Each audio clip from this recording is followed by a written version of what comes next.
জাতীয় নাগরিক পার্টি বাংলাদেশ এনসিপির সাথে আমরা যেই মোহনাটায় এসে মিলিত হয়েছি সেটা হলো জুলাই বিপ্লবের আকাঙ্ক্ষা। বাংলাদেশে এটি গণভোট হয়ে গেল। আমরা চেয়েছিলাম গণভোটটা আগে হোক, সংসদ নির্বাচনটা পরে হোক। যারা নির্বাচনে বিজয়ী ঘোষিত হয়ে ক্ষমতার মসনদে বসেছেন তাদের দাবি ছিল যে না, গণভোট এবং জাতীয় সংসদ নির্বাচন একই দিনে হোক।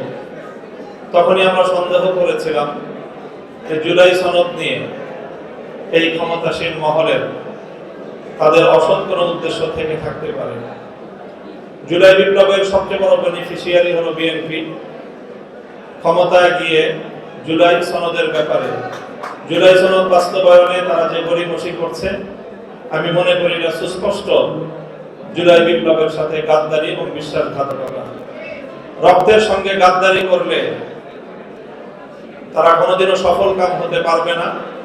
আমরা যারা জুলাই বিপ্লবের অংশীজন, আমাদের আগামী দিনের শপথ হোক যে আমরা যে কোনো মূল্যে জুলাইয়ের শহীদ এবং জুলাইয়ের আহত, জুলাই যোদ্ধাদের এই অর্জনকে রক্ষা করার জন্য আমরা ঐক্যবদ্ধ থাকব। গাদ্দারি এবং বিশ্বাসঘাতকতার রাজনীতি বাংলাদেশ থেকে আমরা বিতাড়িত করবো ইনশাআল্লাহ।